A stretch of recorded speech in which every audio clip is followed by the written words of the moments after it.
प्रेम से बोलो वृंदावन बिहारी लाल की जय। मेरे तो एक तुम ही हो मोहन। हम जितने लोग बैठे हैं परमात्मा हम लोग के लिए अकेले हैं, लेकिन परमात्मा के नजर पर कितने करोड़ लोग हैं। बहुत लोग कहला भगवान हमरा और नजर ना करता, पर नजर तो सबके ऊपर है भगवान की, लेकिन जो जैसा कर्म करता है इस तरह का फल भगवान देते हैं। आइए रामचरितमानस को समझने वाले, पढ़ने वाले, हेलो,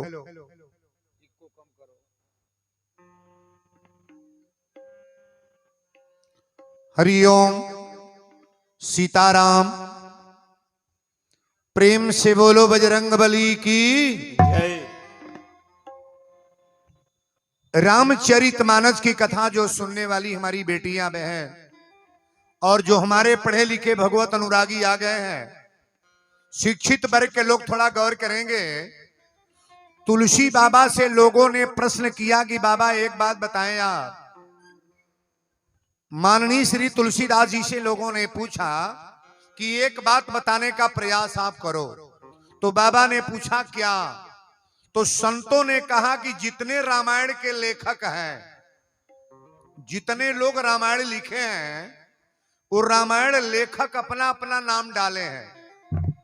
मास्टर बैच के लोग थोड़ा गौर करेंगे, पढ़े लिखे लोग जो बैठे हैं और शिक्षित वर्ग के जो हमारे भगवत अनुरागी हैं, कथा को ध्यान दीजिएगा। संतों ने कहा जितने लेखक हैं वो जब रामायण लिखे हैं तो अपना नाम उस पर डाले हैं। जैसे वाल्मीकि जी रामायण लिखे हैं तो उस पर लिखे हैं वाल्मीकि रामायण। राधे श्याम रामायण लिखे हैं तो लिखे हैं राधे श्याम रामायण। ज्वाला प्रसाद रामायण लिखे हैं तो ज्वाला प्रसाद रामायण। यानी जितने लेखक हैं वो अपना राम रामायण पर लिखे हैं। बाबा ने कहा आप लोग पूछना क्या चाहते हैं? तो संतों ने कहा सब लोग अपना अपना नाम रामायण पर लिखे हैं, लेकिन आप अपना नाम रामायण पर, रामचरितमानस पर क्यों नहीं लिखे हैं? ये रामायण की पोथी खोलेंगे तो उस पर तुलसी का नाम नहीं है। क्या लिखा गया है? रामचरित, नहीं बोलोगे? क्या लिखा गया है? तुलसी का नाम नहीं है, पढ़ना रामायण को। यह लिखा गया है कि रामचरित्र। तुलसी बाबा से लोगों ने पूछा कि आप अपना नाम क्यों नहीं डाले? तो बाबा ने बताया नाम डालने में तो यही कारण है, जितने रामायण के लेखक हैं, जितने रामचरित, ये रामायण जितने लिखने वाले लोग हैं ना, अरे नाना भात राम अवतारा, हरि अनंत हरि कथा अनंता, कई हजार रामायण लिखा गया है और सब लेखकों ने अपना नाम डाला। तो मैंने नाम क्यों नहीं डाला? जितने लेखक हैं ये मंदिर है, ध्यान से सुनिएगा। रामायण के जितने लेखक हैं ये मंदिर है और मैं सरोवर हूं। तो लोगों ने कहा मंदिर सरोवर में अंतर क्या है? अच्छा, इस मंदिर में आपको प्रवेश करना हो तो आप विचार करोगे कि नहीं स्नान नहीं किए हैं? नहीं सोचेंगे। मंदिर में स्नान करके जाना पड़ता है, मंदिर में पैर धो करके जाना पड़ता है, मंदिर में पवित्र हो करके जाना पड़ता है। तुलसी बाबा ने बताया और रामायण के लेखक मंदिर हैं और मैं सरोवर हूं। और लेखकों की बात जहां तक है, मंदिर में जाने से पहले व्यक्ति सोचता है कि स्नान करके नहीं आए हैं, पैर धो के नहीं आए हैं, और मैं सरोवर हूं। स्नान करके मंदिर में जाना पड़ता है और मेरे सरोवर में पवित्र होने के लिए जाया जाता है। ताली बजा लो बढ़िया रे। सरोवर में व्यक्ति पवित्र होता है और मंदिर में जाने से पहले पैर धो करके जाना पड़ता है। ये दोनों में बहुत अंतर है महाराज। पहले सरोवर में डुबकी लगाना जरूरी है कि नहीं है? नहीं है। शरीरिया पवित्र रही तबो वो जो जमराजो और धर्मराज रोकी है। रातों दिन बौरे कर, दुनिया के निंदा कर, गांव में बुराइये बतियाव, हर जगह गलते काम कर, तो जाने के बाद भी कोई बचाने वाला नहीं होगा। अब हेजू जौन मन करे तौन कर, लेकिन वहां तो दरबार है महाराज, रजिस्टर रखा गया है। हेजू हमने का आधार कार्ड बा, पोस्ट कार्ड बा, एटीएम बा, जेकर नाव से जौन पैसा जमा भइल बा लिखाइल बा, अहो जो से दे ही भेजले बा ओकरा रजिस्टर में हमने का नाम नहीं बा। नहीं खे, नहीं खे हो तो बोलल कर, ओ जो रजिस्टर बा हो जो रजिस्टर बा। अबे कोनो आदमी मरेला ना तो लोग जब जइहे ओके फूके, गांव में से जब लाश निकली ना तो लोग कहले बाबा हमनों के वही जुजाए के बा। कोनो मरी तक लोग कोई सबके वही जुजाए के बा बाबा, सबे वही जुजाई। अर्थात जितना लोग जुआल बा सबे वही जुजाई। मुड़ी ना हेतर हिला दिया हो, सबे वही जुजाई। सबको एक जगह जाना है। कभी भूल करके ऐसा शब्द मत बोलना। दरबार दो है, दो दूत आते हैं, धर्मराज जमराज। ध्यान से सुनना, बढ़िया कर्म करके जाओगे, दान पुण्य में विचार बढ़िया रहेगा, कथा सुनने में विचार बढ़िया रहेगा, निर्मल विचार रहेगा तो धर्मराज अपने आसन पर बैठा करके ले जाएंगे। और कोई तूता मैमी नहीं होगा। अगर दिमाग में गड़बड़ी है, गाली से बात कर रहे हो, उल्टा पुल्टा काम कर रहे हो, सत्संग का निंदा कर रहे हो, संतों का निंदा कर रहे हो, पूजा पाठ का निंदा कर रहे हो, तो जमरजवा ले जाई। गरुड़ पुराण पढ़ी हो, पीबी मवाजे का नारी बहता नदी, कोई खूने पड़े झोंटा पकड़ के लाते मुका कचरी, हथौरी से मारेला। देखा दे गरुड़ पुराण में पढ़िएगा। बुरा जे जे करता हेजू जितना मन करे साफ रह। लुगा साफ रखले से कोनो बड़ा मतलब नहीं बा। 20 गो डेंट पेंट कॉल, लेकिन वहां के लिए जब तक डेंट पेंट नहीं होगा सारा मामला फेल है बाबू। तन उठा ले हल हाथ एक बार, ताली बजा बढ़िया रहे।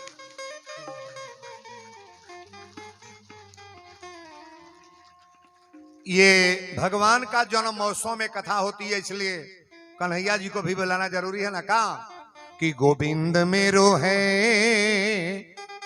गोपाल मेरो है, श्री बांके बिहारी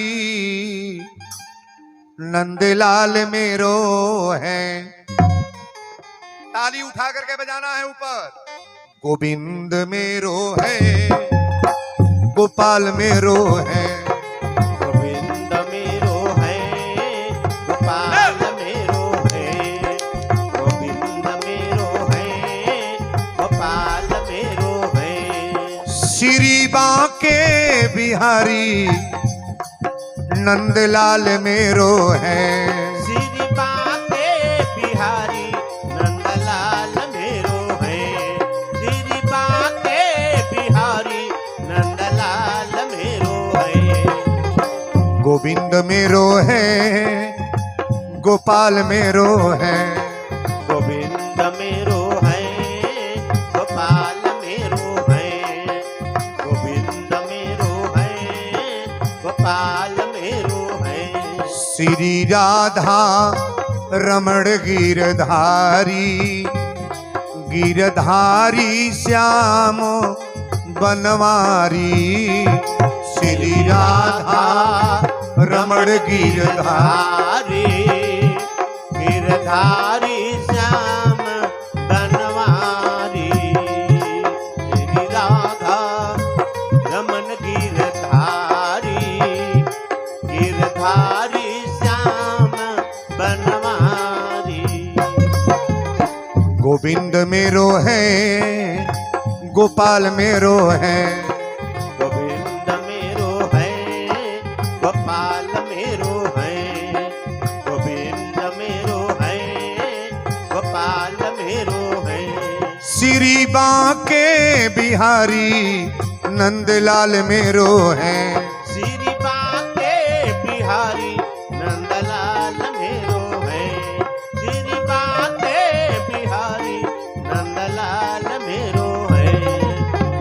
गोविंद मेरो है, गोपाल मेरो है, गोविंद मेरो है, गोपाल मेरो है, गोविंद मेरो है, गोपाल मेरो है। श्री बांके बिहारी नंदलाल मेरो है, श्री बांके बिहारी नंदलाल मेरो है, श्री बांके बिहारी नंदलाल मेरो है। जय जय। गोविंद मेरो है, गोपाल मेरो गोविंद मेरो है, गोपाल मेरो है, गोविंद मेरो है, गोपाल मेरो श्री बांके बिहारी नंदलाल मेरो है। बोल दी वृंदावन बिहारी लाल की जय, हनुमंत लाल महाराज की जय, देवादिदेव महादेव की जय। शांति बना करके जो लोग जहां हैं थोड़ा प्रेम से बैठ जाएं। अब कथा का कार्यक्रम, कल आप लोग प्रवचन में सुने हैं भगवान का अवतार की कथा। कल सोहर मंगल भइल कि ना भइल, खूब नाच भइल, पूरा पंडाल नाचल। भय प्रगट कृपाला दीन दयाला कौशल्या हितकारी। दशरथ जी के यहाँ कौ पुत्रों का जन्म हुआ है? को 4। दशरथ जी को मांगे गए लनी गुरु के यहाँ? एक बार भूपति मनमाही अब भई गलानी मोरे सुत नाही। सुत माने एक पुत्र मांगने गए थे, आ गुरु जी की आज्ञा भइल, कृपा को मिलल। चौथे पन पायो सुतचारी। बुढ़ौती में दशरथ जी की यहाँ 4 पुत्रों का जन्म। बड़ी सुंदर भाव से आप लोगों ने ये कथा सुना। लेकिन आज कथा डायरेक्ट हम ले चलता नहीं विश्वामित्र बाबा। बक्सर में हमारा कार्यक्रम हो चुका है, जहां से कथा प्रारंभ हो रही है। विश्वामित्र बाबा बक्सर में जंगल में आपन जग कर तड़े। अब मुनि जी जब जब जग खड़ा कर तड़े, वो जग राक्षस लोग करे ना दे तड़े। पहले तो लाख लाख आशीर्वाद फाजिल नगर के लोगों का कि जो बार कथा का नाम आता है कोई ना ही नहीं करता है कि कथा ना हो। पूरा मार्केट तैयार है कि नहीं है? सब मार्केट के लोग तैयार हैं, जो गरीब हैं वो भी, अमीर हैं वो भी, जिनके पास कुछ नहीं है उस सीधवे लेके 200 रुपया तैयार बा। लेकिन जहां राक्षसों का समूह ज्यादा होता है ना, वहां पूजा पाठ में विघ्न होता है महाराज। ये लाख लाख आशीर्वाद इस सिटी के लोगों को मैं जो निवेदन करने जा रहा हूं, मेरा भी यही जिला है, यही मार्केट है। आपके बगल आधा घंटा का रास्ता मेरा हाटा है, हाटा के बगल के रहने वाला मैं हूं। लेकिन आपसे एक निवेदन जरूर करेंगे, जब भी कोई धर्मकार हो, जब भी कोई पूजा हो, जब भी कोई अनुष्ठान हो, तो उसमें चढ़ बढ़ करके हिस्सा लेना चाहिए। विश्वामित्र बाबा जो बेर जग ठाना तड़े कर तड़े, सजी काम तो सफल होता। जब हवन के टाइम आवता ते बाबू राक्षस लोग हु कह के ओमे हड्डी मांस गिरावल शुरू कर दे तड़े। राक्षस का काम बिगाड़ना है कि बनाना? नहीं बोलोगे? अच्छा तो यो बतावा, आजो वर्तमान में राक्षस हैं कि नहीं है? नहीं बढ़े, नहीं बढ़े। रावण एक बेर सीता के चोरा के लेके गई, तयाजो कर पुतला फुकाला कि ना फुकाला? रावण नहीं जराव जला हो दशहरा में हत्या बना के आजो कर पुतला फुकाता। लेकिन वहू रावण से बाउर काम करे वाले लोग हैं कि नहीं है? नहीं है, नहीं है। उससे भी गंदा काम करने वाले लोग हैं, लेकिन उनके नाम का पुतला नहीं जलाया जाता। कहां जलाया जाता है? बुरे लोगों को त्याग ही करना चाहिए महाराज। मार्केट के सभी लोगों से एक निवेदन जरूर करें, अगर धर्म का लोग जहां लिखे हैं कि हरि हरि कथा सुनी, जिनके दिमाग पर ही आ जा कि भगवान की कथा बुरी है, मंदिर बुरा है, पूजा बुरा है, सत्संग बुरा है, उस आदमी को निगलेक्ट ही कर दें, एकदम उसको साइड कर दें कि तुम आप बाहर रहो। लेकिन लाख लाख आशीर्वाद आज जो कथा होने जा रही है, हमारे जीवन का सुपरस्टार कथा आज का है। बहुत सुंदर प्रवचन बा आज। विश्वामित्र बाबा जब जग शुरू करत न तई राक्षस लोग हु को के तौड़त रहे। रात में सुतल हले विश्वामित्र बाबा जी के बहुत चिंता हो गई कि एकर मतलब न हमार जग पूरा होई, ना हमरा संत के परिभाषा लिखाई। साधु कभी बढ़िया काम करेगा बुरा यगवा के सुता तका का हो? कितना टाइम हो गए? को घंटा भइल तोरा आइले? रात भर बिया है के गीत गौलू का? बाप हो बाप, कौन मले छले के बैठ गेलू दादा? दो कैसन तबीयते हो गए? 4 बेर ढोई भैली है तरह हो।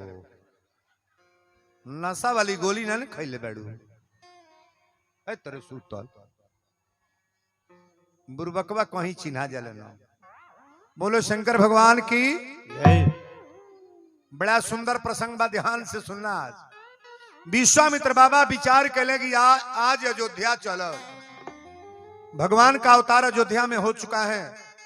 अचल के निवेदन करब श्री चक्रवर्ती दशरथ जी महाराज से, और राम लक्ष्मण के मांग के लेके आई भी अपन जग पूरा कराए। अच्छा, तो जितना हमनी के जग होला केकरे भरोसे पूरा होला? परमात्मा के। आप कोई भी जगह करना चाहो तो आप कर नहीं पाओगे, करने वाले तो भगवान है महाराज। भगवान जो चाहेंगे सो हो जाएगा। विश्वामित्र बाबा विचार करेंगे आज अयोध्या चलब, लेकिन तुलसी बाबा चौपाई यही से लगावता रहे कि गांधी तनय मन चिंता व्यापी, हरि बिनु मरहीन निश्चर पापी। आदि तनय मन चिंता व्यापी, हरि बिनु मरहीन निश्चर पापी। गांधी तनय मन चिंता व्यापी, गांधी तनय मन चिंता व्यापी, हरि बिनु मरहीन निश्चर पापी। हरि बिनु मरहीन निश्चर पापी, हरि बिनु मरहीन निश्चर पापी, हरि बिनु मरहीन। बोल दी अयोध्या धाम की। जय चौपाई अब देखिए यू से प्रारंभ कथा। गांधी तनय मन चिंता व्यापी, हरि बिनु मरहीन निश्चर पापी। ज्ञान विराग सकल गुण ऐना, सो प्रभु हम देखब भर नैना। विश्वामित्र बाबा विचार करें कि राम लक्ष्मण के दर्शन भी हो जाई, और दशरथ जी से चल के उनका दोनों पुत्रन के मांग के ले आके अपन जग संपन्न करब। विश्वामित्र बाबा चलल बने जंगल में से अयोध्या। और जब अयोध्या गईले तो दशरथ जी के मालूम हो गए कि महामुनि विश्वामित्र जी का आगमन हुआ है। तो विश्वामित्र जी के जब आगमन सुनले तो दशरथ जी सकल समाज लेके पूरा सहयोगी लेके पहुंचल बने। आई है विश्वामित्र बाबा के प्रेम से लिया आइले, कठोत में पानी लेके गोड़ धोले, आ गोड़ धोला के बाद आसन पर बैठोले। कले गुरुदेव अइला के कारण बताई, बड़ा दिन के बाद आगमन का बात बा? ध्यान दीजिएगा, बड़ी ऊंची बात मैं बोल रहा हूं। विश्वामित्र बाबा कले राजन हम बड़ा चिंतित बानी, बहुत कष्ट में पड़ला के बाद हमरा दरबार में आयल बनी। दशरथ जी कहले अपना यहाँ से सेना भेज दी। कहले ना।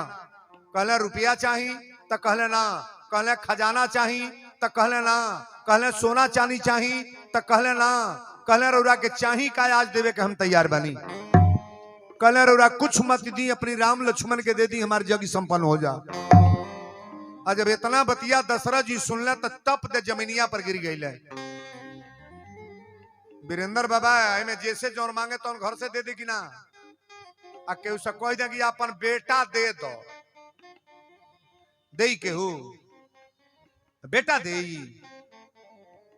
अरे चाउर दे दे, आटा दे दे, रुपया दे दे, खजाना दे दे, सोना चांदी दे दे, लेकिन बेटा केहू दे। दशरथ जी जब सुनले कि महाराज ई राम लक्ष्मण के मांगे तरे, छतिया पर हथवा लगा के धरतिया पर गिर गए। तुलसी बाबा लिखले, चौथे पन पायो सूत चारी,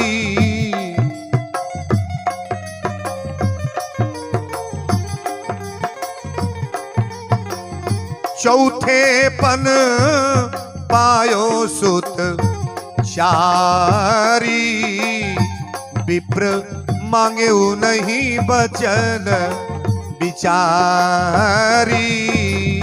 राम सिया राम, जय जय राम राम राम, सिया राम, जय जय राम। बोल दी यज्ञ भगवान की। जय। दशरथ जी जमीन पर गिर के रोवे लगले। कहले सरकार रोड़ा मांगत मांगत बेटा, और वो राम चौथे पन पायो सुतचारी, आप विप्र मांगे उन्हीं बचन बिचारी। राम देत नहीं बनत गोसाई, सब कुछ मांगी तो दे दे, लेकिन राम के ना दे। आ जब नाही नाही 3 बेर कैले तो गुरु वशिष्ठ जी लगवे रहले, कहले ए चक्रवर्ती नरेश दशरथ जी महाराज, कौना चीज के नाही कर तड़?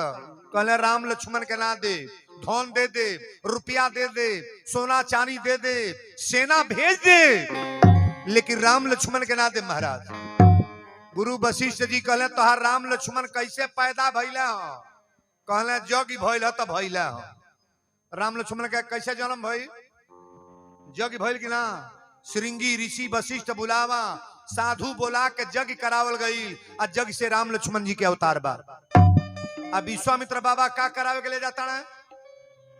बोला ना, जगिए करावे के ले जाता है। सजी धन दौलत कोठा हमारी के दे ले बा भगवान। अब भगवान के नाम पर नहीं दिया तो हमने के जीवन बेकार बा कि ना? कहो ए जू तब हम लागल बा, हमार हमार हमार, अब तोहार बा कुछ नहीं। केहू के घरे जाए जाना तो कहीं बा भाई कोठवा हमारे हो, अयो मकनिया हमारे हो, आई लइकवा हमार हो, आई नतिया हमार हो, ओ जू जमीन लिखोले बानी। आ जाए एक बेर कोकिता जाई, अरे बड़ी बड़ी लीला बा हो दादा। सजी छकौल ही बानी, एक दिन कहले रहली ए साल भर से बुढ़िया से पतोही से बोल चाल नहीं बा, अम्मा जी से आप पतोही से बोल चाल नहीं बा। अब बुढ़िया मरे लागत या आंखी पर पर्दा पड़ता, तो मझली पतोही जाके कहती है अम्मा जी चिन्हता नहीं हमरा मझली पतोही है। अब इनका चिन्ह ही मझली है। मरे बरिया कौन चिन्ह हुआ लागल बा हो, आंखी पर पर्दा पड़ल बा त जाती आओ। चिन्हल जाला जवानी में कि बुढ़ौती में? जब तक ताकत है तब तक अपनी सास का इज्जत करो, ससुर का इज्जत करो, परिवार के लोगों का इज्जत करो। मरते समय बुढ़िया के जाके तू कुछ दे दो मिली। जियते कोनो बेटा नहीं कहता माई रे केरा लाल बनी तू खा ले, जियते कोनो बेटा नहीं कहता माई रे ले मच्छरदानी लगा दी मौस काटता, जियते कोनो बेटा नहीं कहता तनी पंखा माई को बेटवा पर लगा दे को गरम होत होई, जियते कोनो बेटा नहीं कहता माई रे अनहरिया रात में बैटरी लेके सूती है। और वह माई जहिया मरती है, जहिया सेजा दिया था, मोटका गद्दा दिया था, गुलगुले सूती है, मुटकी रजाई ओढ़ ले ठंडा ना लागी, चटके बैटरी बार ले लौकी, केरा धराइल बा छिल छिल घोट मुँहले के बाद। नहीं बुझाता हो? हाजिर नगर के लोग कनवा खोल ले। अभी बुढ़ियन के जब दशा होता तब बुझाता है बाड़ी। बड़ी बड़ी बीमारी बक्का बोली हम एजू नहीं हो तो हमारे यहाँ होला।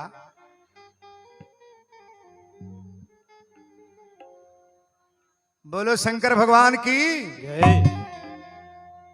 जियते जौन सा है, जौन बहू अपनी सास को जीते जी आदर कर रही है, बेटा इज्जत करता सम्मान के साथ। इन बच्चों को थोड़ा डांटिएगा जो शोर हो रहा है। जेकरी यहाँ इज्जत होता वही के स्वर्ग मानव की बाबा हमार घर स्वर्ग बा। जौने घर में सास पावत या 5 बजे चाय और सुबेरवे बेटा पतोही पिया तड़े घर। पहले चाय किनको थमाना चाहिए? का हो पतोहा लोग रिसियाई मत। वीरेंद्र बाबा नगदे काटा धैले कि आज बुझाता ना थिए देव का। पहले चाय के देव चाहिए अम्मा जी के, गरम रोटी पहले के खिया चाहिए। तार मर्द कमाता ढेर नहीं, बुढ़िया के 1 महीना में 200 रुपया दे दो, देखर बुढ़िया के कर्जा गदगद रहता कि ना। पतोही पर हरदम बुढ़िया खुश रही, पतोहा दे देली जौन मन करे तौन खा। एने तो 6-6 महीना बीत जाता, मोबाइल नहीं धारावल जाता कि बाबू फोन कर मैंने तन बतिया ली। बड़ी लीला बा, बड़ी बीमारी बा। बीमारी छोड़ल जरूरी बा। और वो घर के नरक आप लोग बना दिए हैं। मोबाइल पर जो बहुएं सटी रही उनको मैं बोल रहा हूं, कबो कबो फोन मर्दे के आवा था तो अम्मो जी के धरा दा, वही के बेटा हो तार मार दा कि अम्मा जी रे बतिया ली रे बाबू के फोन आइल बा। उतने में का लगा रे बकलोली। बोलो शंकर भगवान की जय। कथा तो इतना बढ़िया बा, ध्यान दे। दशरथ जी कहले कि राम के ना दे। गुरु वशिष्ठ जी कहले कि राजा दशरथ कान खोल के सुन लो, तोहरा बेटा पैदा भइल बा, जगी करौला तो जग से भइल बा, आ साधुए कोनो जगी करौले बा। श्रृंगी ऋषि वशिष्ठ बुलावा, पुत्र काम शुभ जग करावा। तोरा 4 गो पुत्र भइल बने जगी से, आ जगी के नाम पर लड़का ना देब। दशरथ जी के समझ में आ गल दिहल तो जरूरी बा, जब उहे के देले बानी का जी उहे के दिहल धन है जौन चाउर आवता, उहे के दिहल केरा है जौन आवता, उहे के दिहल पैसा है के देले बा तो रउरा बटुआ में बा। अबे रउरा देव तो फिर रउरा बटुआ में धराई, आ जे धो के लेके आवता लेके जाता ओकरे बटुआ में फिर दोबारा ना आई। केहू दिहले बा तो तू दे तड़ू, आ फिर केहू दे तो तारा बटुआ में आई, तो केहू नहीं देला, देवे वाला मालिक एक हवा। दिन भर रुआ मेहनत करी तो ना मिली, परमात्मा चाहेंगे तो क्षण में क्या कर सकते हैं, ये तो वीरेंद्र बाबा बताने ही जा रहे हैं। बोलो सच्चे दरबार की जय। विश्वामित्र बाबा कहले कि अपना राम लक्ष्मण के दे दी, हमार जग हो जा। राम लक्ष्मण के गुरु वशिष्ठ जी के आज्ञा से दे दी हले दशरथ जी। आज जब लेके आयल बना तो पहले जंगल में रास्ता में तारका मिलल बा। तारका स्त्री है कि पुरुष है? महिला है। एक ही बाण प्राण हतलीन, एक बाण में राम जी मार दे हले। आप बताओ, भगवान को मारने वाला कहते हैं कि तारने वाले? नहीं बोलोगे? भगवान मारते हैं कि तार? थोड़ा और पीछे बैठना पड़ेगा, दिखाई नहीं देगा। पीछे पीछे थोड़ा और पीछे जी, बैठ जाओ बेटा। परमात्मा को मारन हार नहीं कहा गया, क्या कहा गया है? भगवान तो तारते हैं, किसी को मारते नहीं है। अब आप लोग ये समझ लो कि भगवान मारते हैं, तो ऐसा तो वीरेंद्र बाबा कभी नहीं बोलेंगे। परमात्मा तारते हैं। तारका के मरले की तरले तरले, और तारका के मरला के बाद जंगल में विश्वामित्र बाबा लेके गईले, कहले कि है जगह है, राम अब जग होके जाता, आई जग के निगरानी करे। अबे देखब हड्डी मांस ले आके जग में गिरई है। सो राम जी कहले हम आइल बनी, तबो राक्षस आई लोगे जू, जौने घर में भगवान के कृपा हो जाऊ दलिदर आई हो। दलिदर ओकरे घरे आवेला, दांत कटा कट बाजे, आइलो रोजी। जेकरी घरे रातों दिन लटा कूटन होता, ओकरे घरे भगवान नहीं रहेला। भगवान के उ जगह ना हो, वो जू नहीं कोनो व्यवस्था उनका बा। परिवार में पहले सुमत चाहिए, जहां सुमति तहां संपत नाना, और जहां कुमति तहां विपत निधाना। जेकरे परिवार में सुमति बा, माता जी के कृपा, देवी देवता के कृपा ओकरे घर में बनल रही। और जेकरे घर में रोज तोड़ मोड़ होता, झगड़ा होता, कुल होता, अइलो देवता जिससे भाग जे वीरेंद्र बाबा कहता रहे। में तो केहू घर झगड़ा नहीं न होला, बुझे वाला तो बुझते बाबा। फाजिल नगर में तो जौन होता जौन कहीं होते नहीं। बोलो शंकर भगवान की जय। अब हु कह के सारा राक्षस तो उड़ल बड़े, बिना फन के बाण मरले मारिच के जाके गंगा के किनारे गिरल बा। सुबाहु के बध राम जी कैले, अब मार के इनका जग बड़ा बढ़िया से संपन्न कैले। जब जग संपन्न हो गए तो राम जी कहले गुरुदेव, अब पिताजी कहले बानी कि तू जग करा के घरे चलिए, अब हमनी का घरे जाए जा। विश्वामित्र बाबा कहले राम ई तो छोटहन जग रहल, बड़की जगिया बाकी बा। कहले कौन जग? अच्छा बताई, साधु केहू के लेके जाई तो कर जीवन बदल दी कि बिगाड़ दी? नहीं बोलो, बदल दी। राम जी गईला अकेले, उन्हें से देखो को दूल्हा ही नहीं आवताड़ी से। बदले वाला सिस्टम लगावेला ना। साधु में हमने में अंतर ही है बात। साधु कभी किसी का गलत नहीं सोचेगा। साधु है तो साधु ऐसा चाहिए जैसा सूप। एगो हमार चेला बनल परुया, ये दादा कंठी माला दे देली, अब हेख लेके गोल मौगी रोटी बेलत रहे, तावा पर डारत या फुलावत या उलाटत या आई गईला तो कहला सुन तड़ू वीरेंद्र बाबा के चेला बन गईली। मौगी कहल बढ़िया बा बन गईली। अब एक बेर हेतर खोदल है, 2 बेर 3 बेर रोटी बेलत या उलाटत या फुलावत या हेतर कॉल करता है, चेला बन गई। माला ले लेली, बेलना उठा के 10 बेलना नकवे पर तड़ाक तड़ाक मार कहल सरे दोगला के बेटा जे साधु होला ते खोद खोद बतिया वाला रे। साधु खोद खोद बतियाई। साधु का विचार कैसा होना चाहिए? साधु ऐसा चाहिए जैसा सूप सुभाव आ सार सार को गही रहे थोथा दे उड़ाओ। बड़ा निमन साधु रामायणो दास को रखले रहला हो एक कुटिया पर उन्हों के जतरा जगल बा का जानी कौने लीला गइल बड़ा कौन और इहो एक हो टीपत रहेला साधु। साधु कौन की साल में 10 जगह हुका न जा का जी साधु का विचार है एक साधु गंदगी करेगा तो 10 साधु बदनाम होंगे। चंदन टीका वाले लोगों से निवेदन करेंगे अपने विचार को थोड़ा समझ करके बढ़िया से रहो। धरती पर साधु का मर्यादा गया तो समाज का सम्मान चला जाएगा। महाराज बोलो शंकर भगवान की जय। विश्वामित्र बाबा कहले कि राम अब एगो जग अभिन बाकी बा का कहले राजा जनक जी की यहाँ धनुष रखल बा हमरा यहाँ सूचना आयल बा कि धनुष जग में रुदा आवे के बा। तुलसी बाबा लिखले कि धनुष जग सुनी रघुकुल नाथा सजग सुनी रघुकुल नाथा धनुष जग सुनी रघुकुल नाथा धनुष जग सुनी रघुकुल नाथा धनुष जग सुनी रघुकुल नाथा हरसी चले मुनि वर के साथ हरसी चले मुनि वर के साथ हरसी चले मुनि वर के साथ हरसी चले। बोल दी यज्ञ भगवान की जय। अरे चलन हो तो गोय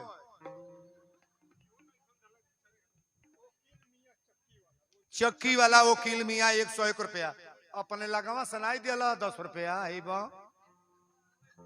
दूसरे के पैसा लेके इतना गड़गड़ा तो देखी दूसरे के धन पर कानवा राजा 20 बेर कहता ने बोल दी इ नहीं कहता ने अपनियो लोगों से 200 रुपया दे दी। वकील मिया चक्की वाले डेली उनका 100-200 रुपया में हमरा ब्याज गद्दी पर आवेला। लाख लाख आशीर्वाद और चक्की एकदम चटकल रहे जमत रहो और निमन रही जा। फाजिल नगर के लोग के सबके आशीर्वाद हमार बराबर बा। 10 रुपया जे दे वहू पर खुश मानी अब 500 दे वहू पर खुश मानी लेकिन कथा अपने जीवन में उतरला के प्रयास करब। धनुष यज्ञ सुनी रघुकुल नाथा हरसी चले मुनिवर के साथा। अब मिथिला में लेके चलल बने रास्ता में जब चलल बने तो सुना साना जगह बा जौन पेड़ बा वो सुखल बा पौधा में पत्ता नहीं बा। अब पत्थल बन के एगो महिला बैठल बा। राम जी पूछले गुरुदेव ये के है ई कैसन महिला तो राम जी कहले जब पूछले तब विश्वामित्र बाबा कहले राम गौतम नारी श्राप बस एकर पति श्राप दिले बड़े। गौतम नारी श्राप बस उपल देह धरि धीर आ चरण कमल रज चाहती कृपा करहु रघु। तनी एकरो और नजर दे पत्थल बन के बैठल बा एकरा कितना दिन से बा। हमनों के तपस्या कल जाला भगवान कब हमरा और नजर करब हमरो बेटा लायक हो जा हमरो परिवार के लोग लायक हो जा लेकिन भगवान के जब नजर आई तो कबो लायक हो जाई। एक बात सुन ले जे गरीब बा कहियो अमीर बनी ले आवे लिख दे तनी अजुए जे गरीब बा कहियो न कहियो तोर बेटा कमाई मर्द कमाई नाती कमाई कहियो अमीर होई आ जे अमीर बा कहियो न कहियो गरीब। ये परंपरा है कि नहीं है। जे सुखी बा वहू के बीमारी होई कि ना होई वो दुखी होई इतनी पर बीमारी लेके जे मरत वही भर के बीमारी ना रही बीमारी सबके यहाँ होई। भगवान परीक्षा लेते हैं ना जिनको सुख देते लिखे हैं कि गुण या अवगुण सबके उड़ रही बिना या अवगुण का गुण नहीं रहेगा। और कथा को समझने का प्रयास करना कि बाबा क्या बोल गए। गौतम नारी श्राप बस उपल देह धीर आ चरण कमल रज चाहती कृपा करहु रघुवीर। सरकार अपना चरण से छुआ दी ई नारी पत्थल बनल बा औरत बन जा। भगवान अपना चरण से स्पर्श कैले आ गौतम के नारी अहिल्या तैयार तालिब जाके बरिया रे। अहिल्या कहले बाड़ी मुनि श्राप जो दीना अति भल कीन्हा। हमार पति अगर श्राप ना दिले रहते हैं तो भगवान से भेंट ना होई। अब भगवान से भेंट ना होई तो हमरा ऐसा औरत के उद्धार ना हुई। अब लेके चलल बने गंगा अवतरण के कथा। हमरा राम जी पूछले कि धरती पर गंगा जी कब आयल बड़ी, कैसे अली, तो विश्वामित्र बाबा सारा चर्चा बतौले। एक बाद मिथिला में पहुंचल बड़े, अब जनकपुर में गईले। बीच में कथा देखी, हम हाली हाली थोड़ा भगाओ तनी की कथा रउरा पास विधिवत सुन ली। बड़ा सुंदर प्रसंग बा कथा के। विश्वामित्र बाबा कहले कि राम लक्ष्मण पुष्प वाटिका से जाके थोड़ा फूल ले आवा लोगन। राम लक्ष्मण पुष्प वाटिका में, राजा जनक जी का बगीचा, अब फूल तुरे जब गईल बालो तो तुलसी बाबा लिखले कि चहु दिस चितई पूछ हिमाली गण आ लगे लेन दल फूल मुदित मन। राम जी फूल तुरत अड़े, कैसे पूछ के? माली लोग से पूछ के फूल तुरत अड़े। अब फूलवा तुरत अड़े, वही टाइम में सीता के महतारी, सीता के माई का नाम का हो? सीता के माई के नाम सुनैना। सुनैना अपनी बेटी के पूजा करे भेजा तड़ी। सुनैना के बेटी के नाम सीता। सीता मैया के पूजा करे भेजे तड़ी। तुलसी बाबा यही जिससे चौपाई, बड़ी मार्मिक कथा बा, ध्यान दे। तेही अवसर सीता आई,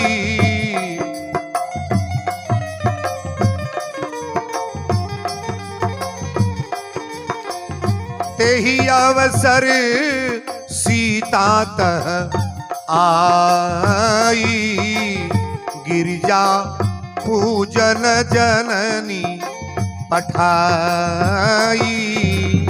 राम सिया राम, जय जय राम राम राम। सिया राम, जय जय राम। संग सखी सब सुभग सयानी,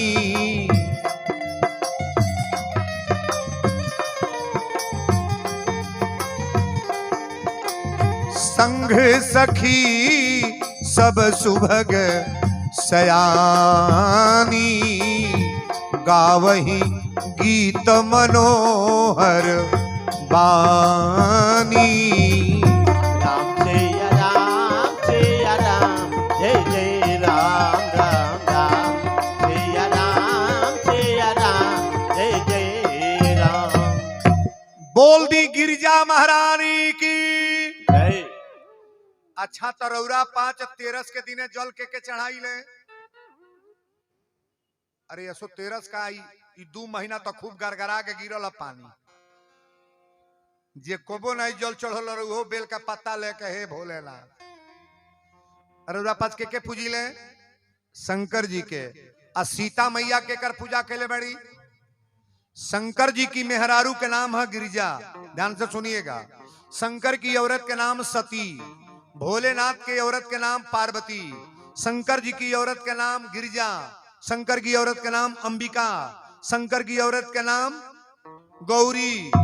जितना माई के नाम बाई के कर मेहरारू हलो शंकर जी के। हमारा राम जी के इष्ट देव हैं शंकर भगवान, और सीता जी के इष्ट देव शंकर जी की अर्धांगिनी है।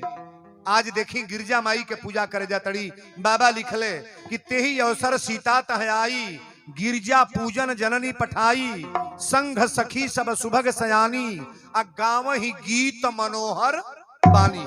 सीता जी गावत जाता रही कि चुपे जाता रही? गावत। तो तनी हयो सीता लो गा ले फेरा। बोला खड़े रे बरिया रे, ऐ नकटा है नकटा। गुरु के चाराना मिलेला बड़े भागी से, गुरु के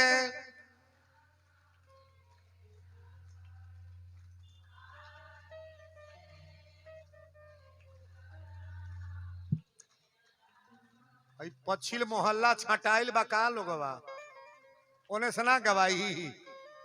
सब हमरा लोगे परिचय के लोग सब बा पीछे, सब लोग आए बरिया रे। अरे भागी से गुरु के चरण मिलेला बड़े,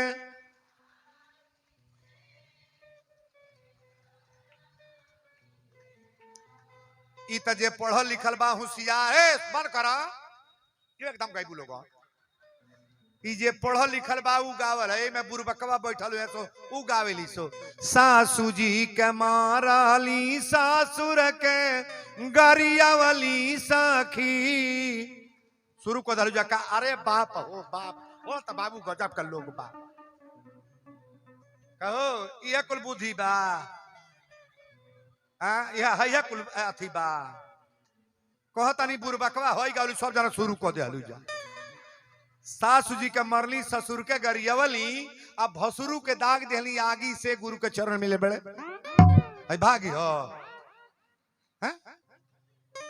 कहतो बानी बकलोली हई गावेली सोई हो गाव तड़े लोग हई हो न कटे ह। अरे अंगनैया बीचे तुलसी लगई बे हरियांगा।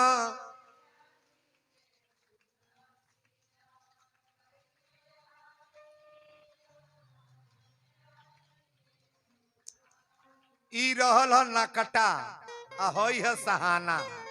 वीरेंद्र बाबा आज भगवान से मिलन होके देखा कौन कौन गीत आज बा। हई सहाना है, सीता के सखी लोग गावत जातड़ी कैसे। अरे चलो सिया प्यारी गिरिजा को पूजन चलो, चलो सिया प्यारी गिरजा को पूजन चलो, चलो सिया प्यारी गिरजा को पूजन चलो। धीरे से पैर धरो प्यारी बहिनी, धीरे से पैर धरो प्यारी बहिनी, धीरे से पैर धरो प्यारी बहिनी। लीला है अजबे अपार अपार प्यारी बहिनी। लीला है अजबे अपार अपार प्यारी बहिनी, शोभा है अजबे अपार। ई तो सीता के सखी लगावल है लोग, फाजिल नगर के सखी लोग ई रौरा पाँच के हई हई है सहाना। अरे जड़ी मेरी साड़ी सलमा सितारा जड़ी, जड़ी मेरी साड़ी सलमा सितारा जड़ी, जड़ी मेरी साड़ी सलमा सितारा जड़ी। फुलवा लोढ़न में तो बगिया गई थी, फुलवा लोढ़न में तो बगिया गई थी, फुलवा लोढ़न में तो बगिया गई थी। गड़ी मेरी साड़ी मलिया के दिल में गड़ी, गड़ी मेरी साड़ी मलिया के दिल में गड़ी, गड़ी मेरी साड़ी मलिया के दिल में गड़ी।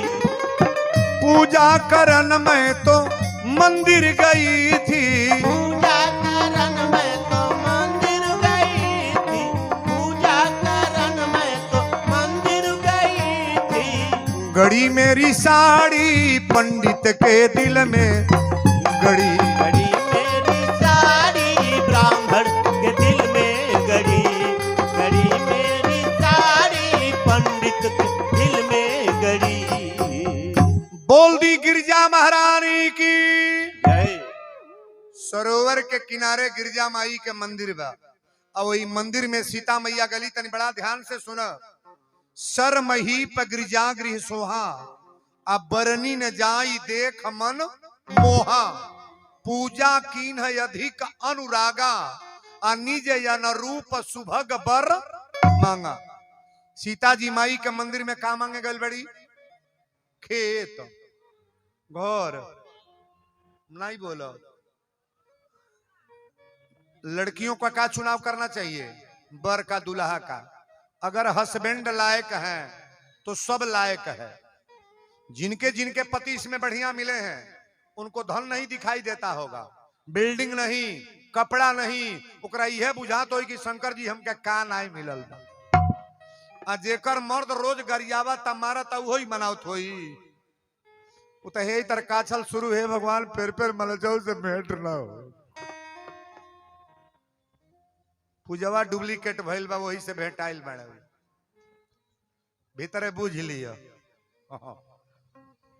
अबे तनी पर जौन पूजा होता तो लोग बुझते बा। अच्छा एक बात बताइएगा, आज वीरेंद्र बाबा की कथा एकदम कांटा पर है, बटखरा किलो तर्जुई पर है। हम पूजा का फल तुरंत मिलता है कि बाद में?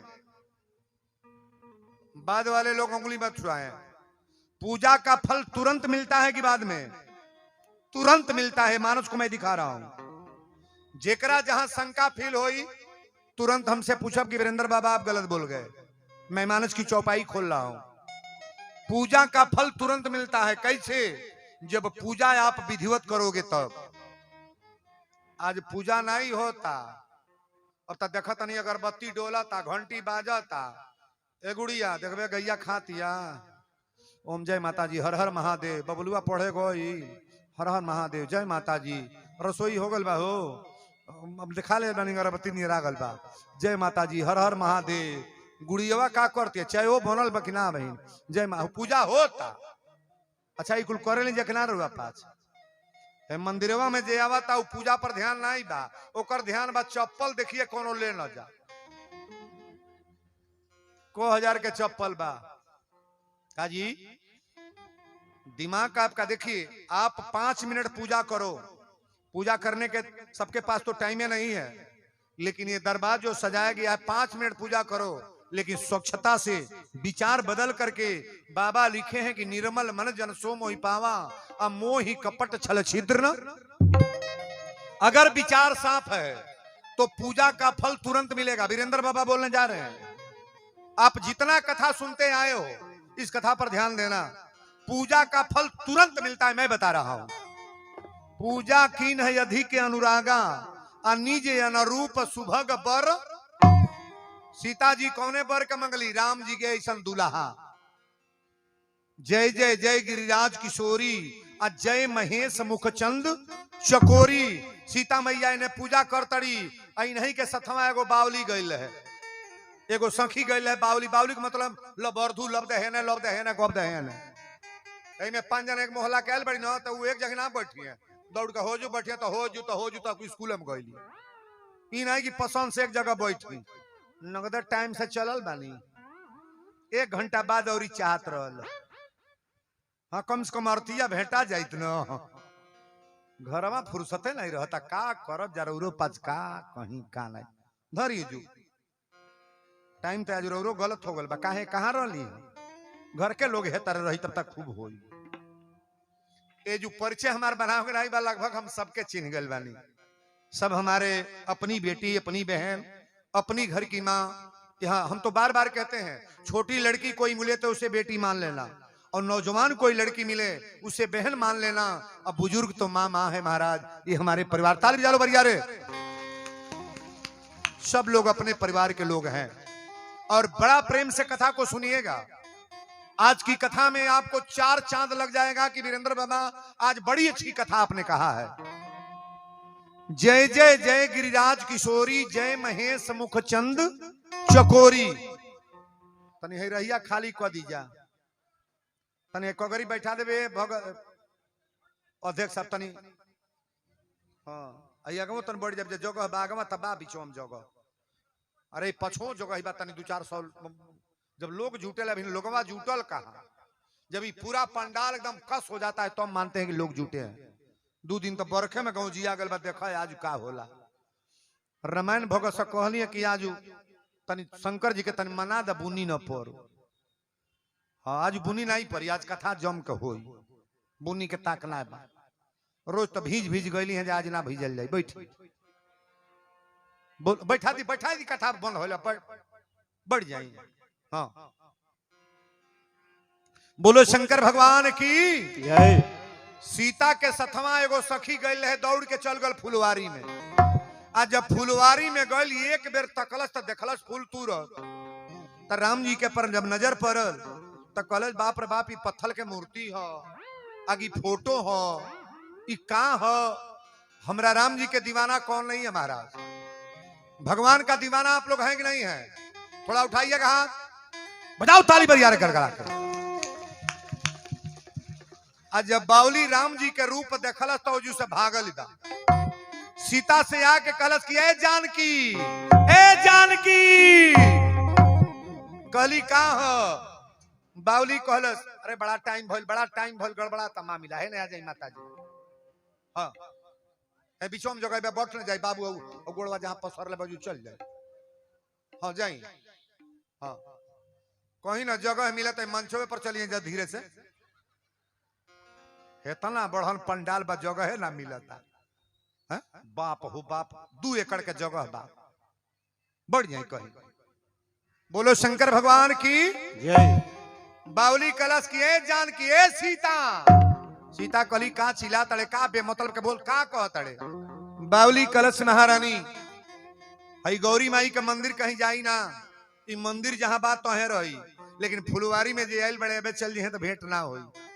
सीता जी कली के आयल बा तो बावली कलश की देखन बाग कुंवर दो आए कह जानी आयल बड़े पूजवा कर तड़ी तबे या के कहतिया हम ध्यान दे देखन बाग कुंवर दो कह जानी आयल बड़े 2 जनी बावली कलश एक जनी गोरहर बड़ा गोरहर को तो टेढ़ तकला लेकिन संवर को हमारे करेजा में धंस कर बड़े।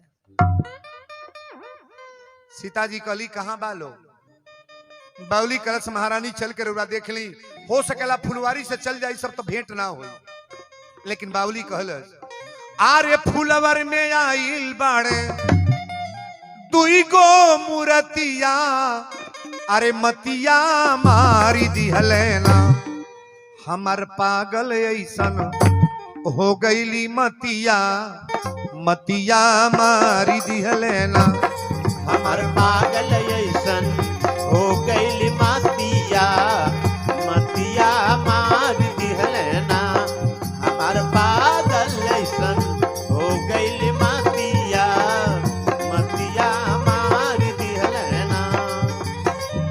फुलवर में आइल बाड़े 2 गो मूर्तिया अरे मतिया मारी दिहले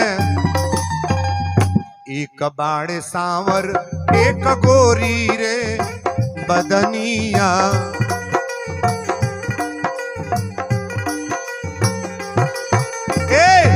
चमकेला चेहरा जैसे चांद के चननिया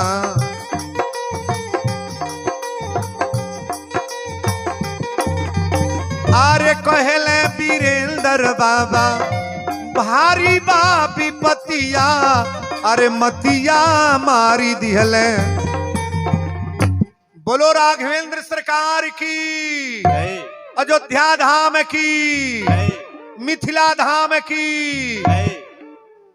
बावली कलश महारानी हमारी बात मानी रहा चली ना फुलवारी में सीता जी पूजवा छोड़ के तुरंत गईली। अच्छा तब तुरंत पूजा कैली है राम जी को भेटैला हो तुरंत की बाद में नहीं बोलो पूजा के फल तुरंत मिलेला निम्मन बिचारवा बनाव। बहुत लोग तो हमें दादा मंगरो भूखता बीएफआईओ भूखता सजी अतवारो भूखता सजी त्योहार भूखता तब वो घर भर बीमार बाद दिन भर में पोता था। व्रत बढ़िया होत नहीं बा पूजा बढ़िया नहीं हो रहा है। अगर पूजा बढ़िया होगा भाव से परमात्मा को मानोगे तो शरीर में किसी प्रकार का कोई कष्ट नहीं होगा महाराज। बोलो सच्चे दरबार की जय। सीता जी गईली कहली कहां बात सब तो बावली कलश एक बात अपने दिल पर हाथ रख के पहले मजबूत बना ले हम तब पागल भैले बानी रहुरा न पागल आ जाए लेकिन भगवान का दीवाना कौन वीरेंद्र बाबा गौल है। अरे राघव तुम्हारे प्रीत ने पागल बना दिया राघव तुम्हारे प्रीत ने पागल बना दिया राघव तुम्हारे प्रीत ने पागल बना दिया राघव तुम्हारे प्रीत ने पागल बना दिया राघव तुम्हारे प्रीत ने पागल बना दिया राघव तुम्हारे प्रीत ने पागल बना दिया। अरे बरबस हमारे लाज का पर्दा उठा दिया बरबस हमारे लाज का पर्दा उठा दिया बरबस हमारे लाज का पर्दा उठा दिया बरबस हमारे लाज का पर्दा उठा दिया। राघव तुम्हारे प्रीत ने पागल बना दिया बरबस हमारे लाज का पर्दा उठा दिया। अच्छा बताइए परमात्मा के सामने कोई पर्दा रहता है? कितना हो घूंघट वाली महिला मंदिर में जाएगी तो घूंघट काढ़ेगी आगे हटाएगी भगवान के सामने कोई पर्दा नहीं। ये पर्दा दुनिया वालों के सामने रखो। समझने वाली बेटियां बहन गौर करेंगी। ये पर्दा दुनिया वालों के सामने रखो, लेकिन परमात्मा के सामने कोई पर्दा नहीं होना चाहिए। ये भगवान का शरीर है, भगवान को समर्पित करना है, तो यहां पर्दा क्या लगाना है। सीता जी जब राम के देखली, राम जी सीता के, वीरेंद्र बाबा कहले देख कर राम जी को जनक नंदनी बाग में बस खड़ी की खड़ी रह गई। राम देखे सिया को, सिया राम को, चारों अखिया लड़ी की लड़ी रह गई। सीता जी जब तकली तब पलक गिरल ना, और उन्हें रामो जी देखले तब देखते रह गई। हमारा राम जी सुंदर बने तो वहां से कमजोर ही हो कि नहीं। अच्छा, राम जी सांवर है कि गोरहर? सांवर। कन्हैया जी सांवर है कि गोरहर? सांवर। शंकर जी सांवर है कि गोरहर? सांवर। विष्णु भगवान सांवर है कि गोरहर? जे गोरहर बा के हम सिखा दी। गोरहर जे बा भगवान का इतना निराला रूप सांवला में है। अच्छा, सांवरे इतना बढ़िया गोरहर है एक उड़िसियाई में है। हमारा भरत व्यास को गीत गौले रहले कि जवन बात बात संवरको में उ गोर का करी, आ जवन कई दी है अनहार उ अजोर का करी। सांवर बा ठीक बा, लेकिन सांवर में जितना गुण बा गोरहरे में होला नहीं। राजमा ले उते अपने चमही के फेर में बाग हम निमन बानी कैसनो रहो तो ठीक लागत नहीं ना बुझाई। सांवर जितना सेपरेट से काम करती है, जहां बहने बैठी है ना, सांवर लोग जितना सुंदर काम करते हैं ना, उतना गोरे लोग नहीं कर पाते हैं। इसको बुरा मत मानना। अब सबके गारंटी तो नहीं ले जे हम देखा नहीं, हम वही की बात बतावता नहीं। बोलो शंकर भगवान की जय। हो गिरिजा पूजन चली,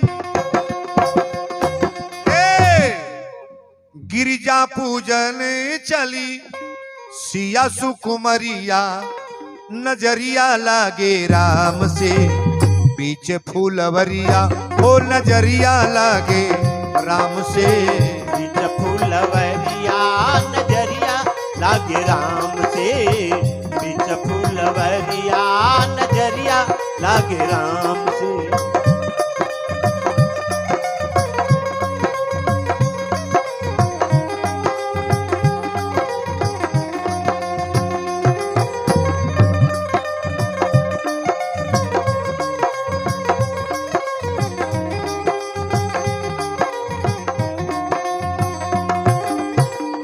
चनवा के ताकेला जैसे चकोर हो, कोई से निरखे सीता राम जी की ओर हो।